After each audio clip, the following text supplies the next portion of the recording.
अस्सलाम वालेकुम, welcome back to my channel. Hopefully सब ठीक होंगे। अल्हम्दुलिल्लाह मैं भी बिल्कुल ठीक। जब भी सुबह होती है तो एक होम मेकर जब सुबह उठती है ना, अगर तो उसमें एनर्जी हो या हम लोग खुद अपनी आपको जो है ना एक्टिव शो करते हैं तो सारे घर के काम हो जाते हैं। तो चलिए अपनी वीडियो को स्टार्ट करते हैं एक्टिवली, और मैं छोटी छोटी टिप्स एंड ट्रिक्स आपके साथ शेयर करती हूँ। सबसे पहले जी, अगर आपकी आयरन इस तरह से आए दिन ही इस तरह से ख़राब होना शुरू हो जाती है, हमसे भी थोड़ी सी कोताही हो जाती है, और ख़ास तौर पे अगर हेल्पर्स वगैरह से कपड़े आयरन करवाए ना, हमेशा वो इसी तरह से ख़राब कर देती हैं। आपने सिंपली क्या जुगाड़ करना है, बाज़ लोग बहुत सी नमक रगड़ कर भी साफ़ करते हैं, लेकिन कुछ लोग जो हैं वो मुख्तलिफ़ तरीक़ों से इसको आयरन को साफ़ करते हैं। लेकिन मैं आपको ईज़ी जो है वो टिप बताऊँगी कि अगर आपकी आयरन इस तरह से ख़राब हो जाए, सबसे पहले उसको जो है ना बहुत ज़्यादा तेज़ गर्म कर लें। उसके बाद स्विच को उतार के और आपने क्या कर लेना है, पेनाडोल की सिंपल गोली लें और टिश्यू की मदद से या किसी कपड़े में लपेट के इस तरह से हल्की हल्की तरह से रब करते जाएंगे, और ये साथ साथ साफ़ करते जाएंगे। बिल्कुल मैल जो है मेल्ट हो जाएगी, और आपकी इस्त्री जो है ना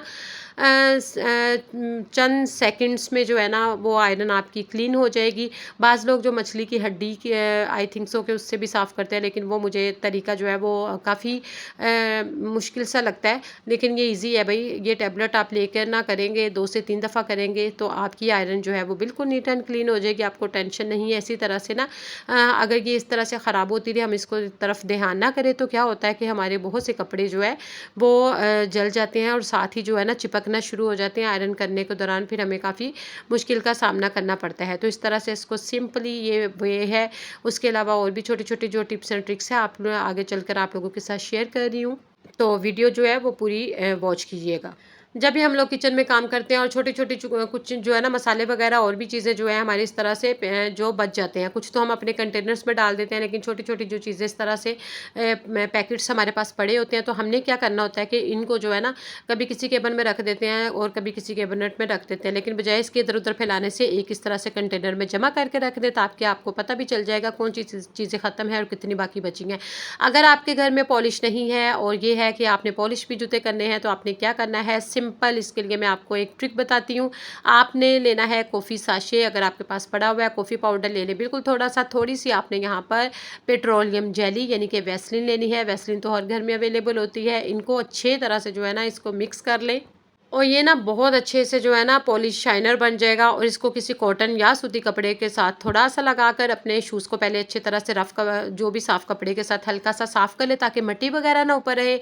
उसके बाद जो है इसको आपने ये पॉलिश बना लें, और आपने कॉटन या साफ़ कपड़े की मदद से शूज़ के ऊपर लगा लेनी है। यकीन करें कि मिनटों में जो है ना आप इसको शाइन दे सकते हैं, और पॉलिश अच्छी खासी आपकी जो है वो पॉलिश बन जाएगी, और आपका जो मसला है ना वो हल हो जाएगा। ज़रूरी नहीं, समटाइम होता है कि हमारी जो है ना पॉलिशेस जो है वो ड्राई हो जाती है, ख़त्म हो जाती है, मिल नहीं रही होती इस तरह से बेदहानी में। तो अगर आपकी कभी इस तरह से पॉलिश ख़त्म हो जाए, तो ये ज़बरदस्त जो ईजी वाला शाइनर बनाए, अपने शूज़ को पॉलिश कर लें और आपके शूज़ जो है वो शाइन देना शुरू हो जाएंगे।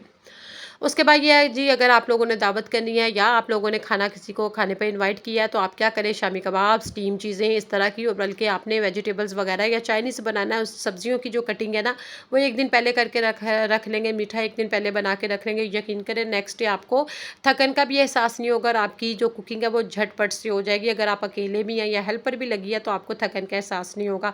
उसके साथ साथ ये है कि अगर हमने घर को साफ़ सुथरा रखना है, तो क्या करना है कि हमें चाहिए कि प्लान प्लान प्लान प्लान बना लें।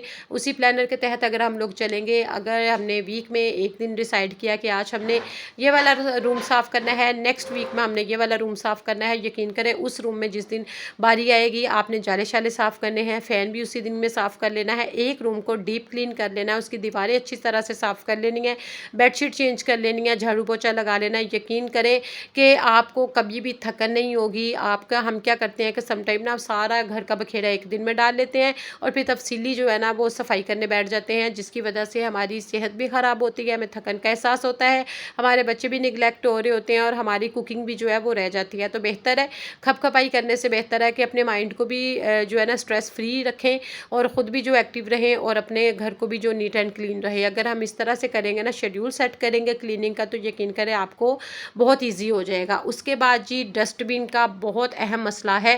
क्या होता है, कुछ घर जो है वो बंद होते हैं और कुछ लोगों ने एंट्रेंस के पास डस्टबिन्स रखे होते हैं, जिनकी वजह से ना बहुत अजीब सी स्मेल आती है। तो आपने हमेशा इस तरह के जो शॉपिंग बैग, जो थैले मिलते हैं, ये लाजमी ले लिया करें और यकीन करें कि ये बहुत ही सस्ते किलो के हिसाब से मिलते हैं और आपके काफ़ी दिन चल जाते हैं। क्योंकि अगर तो आपने कचरा जब भी आप छोटे छोटे पैकेट्स में डाल के किचन में रखा हुआ होगा और छोटे छोटे पैकेट्स में डाल के इसमें रखते हैं ना, तो आपकी डस्टबिन भी रोज़ रोज़ आपको धोने से जान छूट जाएगी।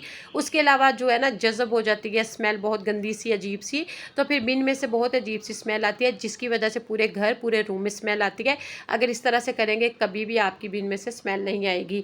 आजकल का मौसम इस तरह सा है, बहुत ही ज़्यादा गर्मी पड़ रही है और हम लोग समटाइम क्या करते हैं, बच्चे बड़े जो है नहाने के बाद या फेस वॉश कर साफ़ करने के बाद टॉवल्स जो हैं रूम में रख लेते हैं, जिसकी वजह से बहुत गंदी स्मेल आती है। तो हमेशा इनको डेली के डेली जो है बाहर हवा में फैलाएं, तो कभी भी टॉवल्स में से स्मेल नहीं आएगी।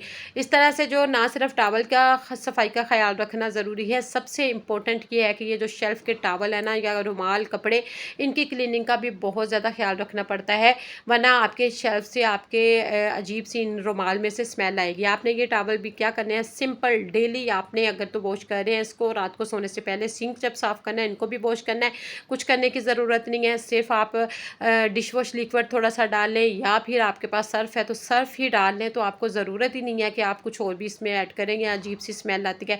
अगर बहुत ज़्यादा अजीब स्मेल आए तो आपने बेकिंग सोडा और सर्फ का इस्तेमाल करना है। गर्म पानी में 2-3 दफ़ा बॉयल दिलाने हैं, ब्रश के साथ रगड़ना है अच्छी तरह से, तो नीट एंड क्लीन टॉवल हो जाएंगे, स्मेल भी नहीं आएगी और चिपचिपाहट जो है उसकी वो भी ख़त्म हो जाएगी। उसके बाद ये है कि कुकिंग जो है अगर हम करते रहें, साथ ही साथ अपनी शेल्फ को, अपने टॉप काउंटर को, अपने जो है ना सिंक एरिया को क्लियर करते जाएँ तो ईजी हो जाता है। जी, तो ये छोटी छोटी टिप्स मैंने आप लोगों के साथ शेयर की, होपफुली आपको अच्छी लगी होंगी। नए लोगों से रिक्वेस्ट है, चैनल को सब्सक्राइब कर लें, बेल आइकन के बटन को प्रेस करें, ताकि आपको लेटेस्ट वीडियो का जो है नोटिफिकेशन है ना वो मिलता रहे।